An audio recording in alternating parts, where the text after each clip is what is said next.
relations internationales, RI, est une approche théorique qui analyse les dynamiques de pouvoir, la sécurité et la politique mondiale en mettant l'accent sur les questions de genre.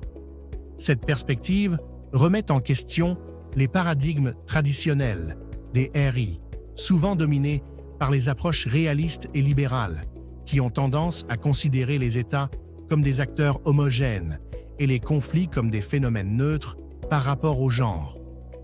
Le féminisme en RI a émergé à la fin des années 1980 et au début des années 1990, porté par des chercheuses comme Cynthia Enloe, G. Ann Tickner et Christine Sylvester, qui ont critiqué la marginalisation des femmes et des expériences féminines dans l'analyse des relations internationales. Selon elles, les théories classiques ignorent l'impact différencié des politiques internationales sur les hommes et les femmes et négligeant le rôle actif que les femmes peuvent jouer dans la politique globale.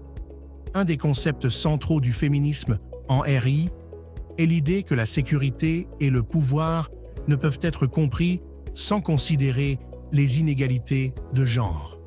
Par exemple, les approches réalistes se concentrent sur la sécurité des États et les conflits armés, mais souvent au détriment de la sécurité humaine, qui inclut la protection des femmes contre la violence domestique, la traite humaine ou les violences sexuelles en temps de guerre. Le féminisme élargit la notion de sécurité pour intégrer ces dimensions souvent invisibilisées. Le féminisme en RI s'intéresse également à la construction sociale des rôles de genre. Il démontre comment les stéréotypes, les hommes comme puissants, agressifs et rationnels, et les femmes comme vulnérables, pacifiques et émotionnelles, influencent les politiques internationales et la manière dont les institutions opèrent.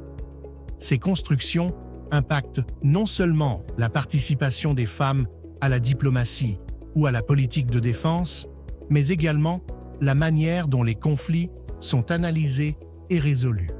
En ce sens, le féminisme révèle que le pouvoir est souvent masculinisé et que les expériences des femmes dans la guerre, la paix et le développement restent souvent invisibles dans les rapports officiels et les politiques internationales.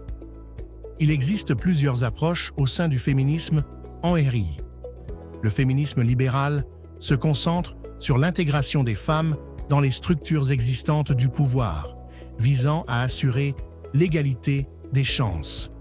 Le féminisme critique ou constructiviste s'attache à transformer les normes et valeurs internationales afin de déconstruire les hiérarchies de genre.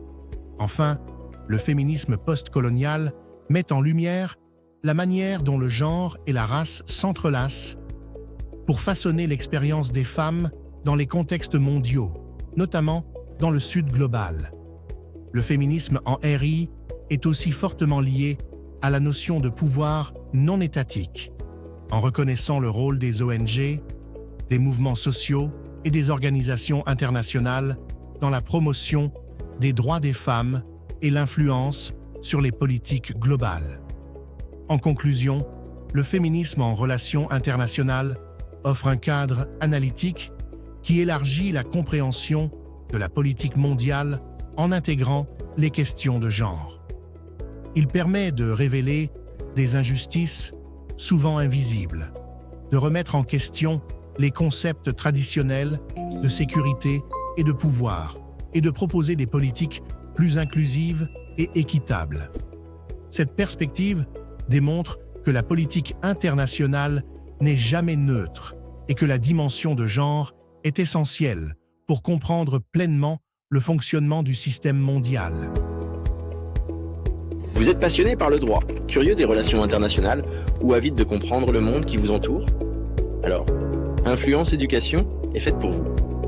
Une chaîne YouTube animée par Bondieu Rouel qui vulgarise le savoir et vous connecte aux enjeux d'aujourd'hui et de demain. Abonnez-vous dès maintenant et devenez acteur du changement par la connaissance.